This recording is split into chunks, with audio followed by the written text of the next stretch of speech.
Créés par la France et la Grande-Bretagne avec des frontières artificielles au début du siècle dernier, les États constituant ce que l'on appelle le Moyen et le Proche-Orient affrontent depuis quelques années des révoltes et des soulèvements à caractère religieux, ethnique ou communautaire, basculant rapidement dans des guerres civiles. Avant même la naissance de l'islam, les populations araméennes vivant sur les territoires allant de Palestine au nord de l'Irak s'étaient converties au christianisme. Malgré les conquêtes arabo-musulmanes et la servitude qui leur fut imposée, une grande partie de ces populations conserva la religion chrétienne et même souvent sa langue araméenne, celle du Christ. Quant aux conquérants musulmans, si leur islam orthodoxe, dit sunnite, fut et demeure majoritaire dans le monde et au Moyen-Orient, d'autres branches de l'islam vont voir le jour, et la première d'entre elles, la chiite, dès la mort du prophète. Ils sont aujourd'hui majoritairement non-arabes, principalement installés en Iran, 90% de la population, et dans les pays arabes comme l'Irak où ils sont majoritaires à 65%.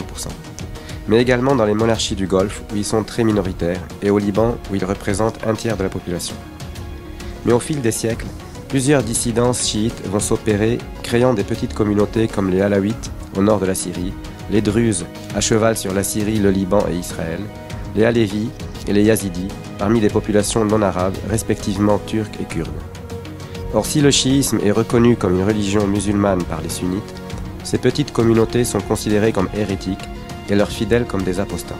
En plus de la multiplicité des religions, le Moyen-Orient est composé donc de plusieurs ethnies et nations. Les intérêts et les revendications des Turcs, des Perses, des Kurdes et des Arabes, sans compter ceux des chrétiens araméens plus ou moins fraîchement arabisés, s'entremêlent et s'affrontent.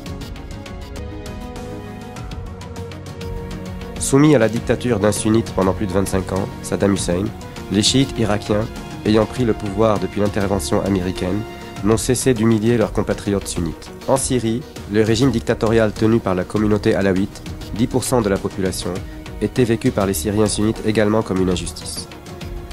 De plus, ces deux régimes étant soutenus par l'Iran, le conflit religieux se voit doublé par un autre plus vieux, arabo-perse. La révolte sunnite, commencée par des actes terroristes en Irak sous le label Al-Qaïda, débouchera très vite vers une organisation mieux structurée, l'État islamique, et un projet politique clair, la conquête et l'islamisation du monde qui doit aboutir à la Oumma islamique, la nation islamique, la seule qui doit être tolérée.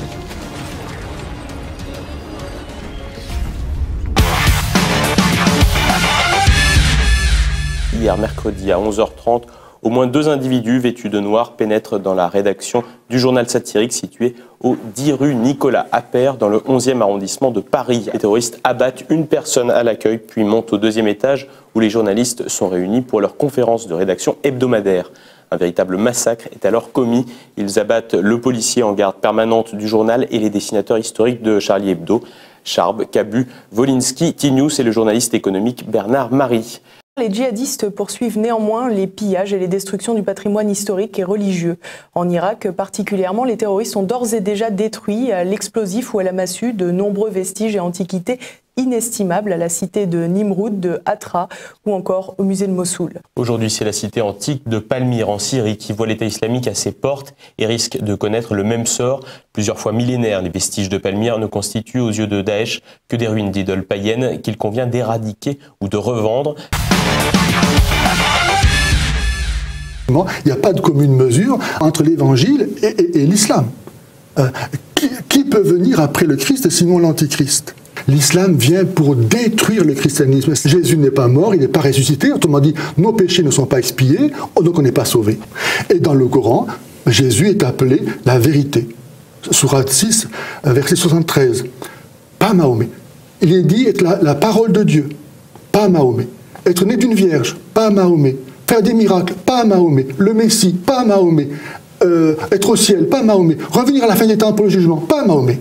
Donc on voit que le Coran lui-même, à l'origine, était tout autre chose que l'imaginent les musulmans, c'est-à-dire en fait une secte judéo-chrétienne. Pour les musulmans, le vrai sauveur, c'était Jésus. Les factions diverses vont rivaliser d'inventivité pour justifier leur pouvoir en termes religieux, pour se dire les plus légitimes pour gouverner au nom de Dieu.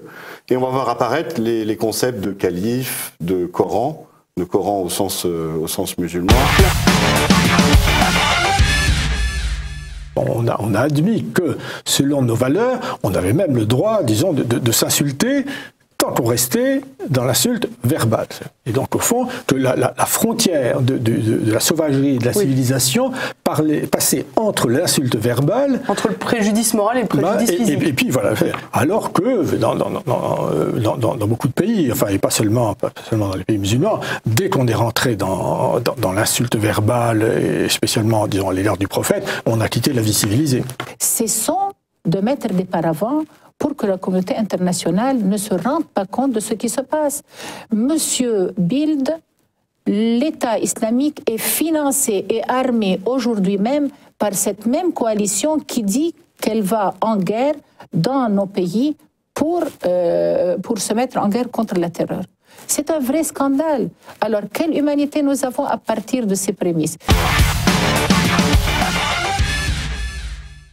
Islam, la France serait-elle un terreau fertile pour le salafisme? C'est en tout cas ce qu'affirment les services de renseignement. En effet, il y aurait 5000 adeptes, 10 fois plus qu'il y a 10 ans. Les lieux de culte sous influence salafiste sont passés de 44 à 89 en 4 ans. En pleine expansion depuis les années 2000 en Europe, ce courant extrémiste de l'islam, arrivé depuis l'Algérie, promeut une pratique radicale et prône le rejet de l'Occident. Toute soumission aux lois républicaines est considérée comme illicite. Le discours consiste à développer une vision victimaire des événements concernant la communauté musulmane. La stratégie de supplantation d'un lieu de culte modéré est souvent la même.